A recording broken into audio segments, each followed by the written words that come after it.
Welcome to new TV Telugu. ఇప్పుడు Telangana top 10 చూద్దాం. మే 15న ప్రారంభమైన కాళేశ్వరంలో సరస్వతి పుష్కరాలు ఘనంగా సాగుతున్నాయి. సోమవారంతో పుష్కరాలు ముగియనున్నాయి. దీంతో చివరి రోజైన ఇవాళ భక్తుల రద్దీ నెలకొంది.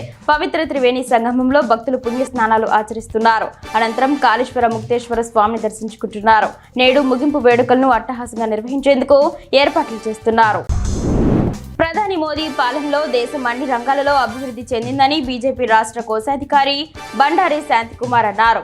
మహబూబ్ నగర్ జిల్లా కేంద్రంలోని శాంతికుమార్ తన నివాసంలో బూత్ కార్యకర్తలతో కలిసి మన్ కీ బాత్ కార్యక్రమాన్ని వీక్షించారు. ఈ సందర్భంగా శాంతికుమార్ మాట్లాడుతూ బీజేపీ పాలనలో అన్ని వర్గాల ప్రజలు సుభిక్షంగా ఉన్నారని అన్నారు. ఎల్లారెడ్డి ఎమ్మెల్యే మదన్ మోహన్ రావు 150 కార్ల భారీ కాన్వాయ్తో ఎల్లారెడ్డి సెగ్మెంట్లోని కాంగ్రెస్ పార్టీ నేతలతో కాళేశ్వర సరస్వతి పురస్కారాలకు బయలుదేరారు.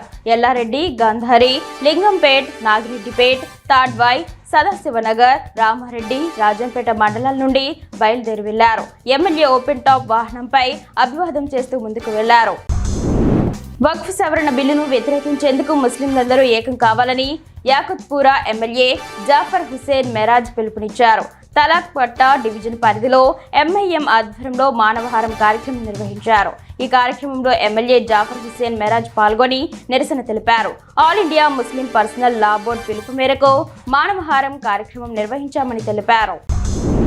టీఎస్యూటీఎఫ్ ఆధ్వర్యంలో చేపట్టిన బడిబాట ప్రచార జాతను సంగారెడ్డి పట్టణం పోతిరెడ్డిపల్లి జిల్లా పరిషత్ ఉన్నత పాఠశాలలో జిల్లా విద్యార్థి కార్య వెంకటేశ్వర్లు జెండా ఊపి ప్రారంభించారు. ఆయన మాట్లాడుతూ ఉపాధ్యాయ సంఘం పాఠశాలలో ఎన్రోల్మెంట్ ఎందుకు అనే ప్రచార కార్యక్రమం నిర్వహించడం అభినందనీయమని చెప్పారు. రాష్ట్ర కోశాధికారి లక్ష్మారెడ్డి, జిల్లా అధ్యక్షుడు అశోక్, ప్రధాన కార్యదర్శి సాయిలు పాల్గొన్నారు. ధాన్యం కొనాలని ధర్నా చేస్తున్న రైతులపై పోలీసులు ప్రవర్తించిన తీరు విమర్శలకు తావిస్తోంది. రంగారెడ్డి జిల్లా అమన్గల్ వ్యవసాయ మార్కెట్లో వరిధాన్యం కొనుగోలు ఆలస్యం కావడంతో వడ్లు మొలకెత్తాయి.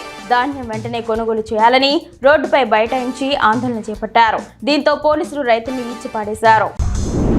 గత ప్రభుత్వం ప్రతిష్టాత్మకంగా చేపట్టిన నీరా కేఫ్లను జిల్లాలకు విస్తరించాల్సింది పోయి పైలట్ ప్రాజెక్టుగా చేపట్టిన దాన్ని ప్రైవేట్ వారికి అప్పజెప్పాలని చూస్తున్నారని మహబూబ్ నగర్ బీఆర్ఎస్ నేత మాజీ మంత్రి శ్రీనివాస్ గౌడ్ విమర్శించారు. నందనం నీరా ఉత్పత్తుల కేంద్రాన్ని సందర్శించిన అనంతరం మాట్లాడుతూ తక్షణమే టెండర్లు రద్దు చేసి కల్లుగీత కార్పొరేషన్ ద్వారా నిర్వహించాలని ప్రభుత్వాన్ని డిమాండ్ చేశారు.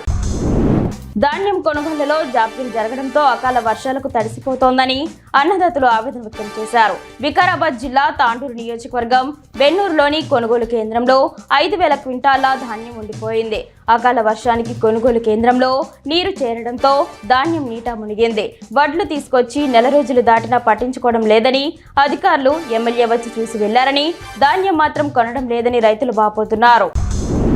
వరంగల్ జిల్లా నెక్కొండ మండలంలోని అజ్మీరా మంగ్యా తాండా వాసులు రోడ్డు లేక తీవ్ర ఇబ్బందులు పడుతున్నారు. అజ్మీరా మంగ్యా తాండా నుంచి రెడ్లవాడ గ్రామానికి వెళ్లే మార్గం ఇటీవల కురిసిన వర్షానికి బురదమయంగా మారిందన్నారు. దీంతో తాండా వాసులు, ప్రయాణికులు ప్రయాణం సాగించడం కష్టంగా మారిందని ఆవేదన వ్యక్తం చేశారు. అధికారులు స్పందించి రోడ్డుకు మరమ్మతులు చేయించాలని కోరుతున్నారు. అమ్మ ఒడి ఎన్జీఓ ఆధ్వర్యంలో బెల్లంపల్లి పట్టణంలోని కాంటా చౌరస్తా వద్ద అన్నదాన కార్యక్రమం నిర్వహించారు.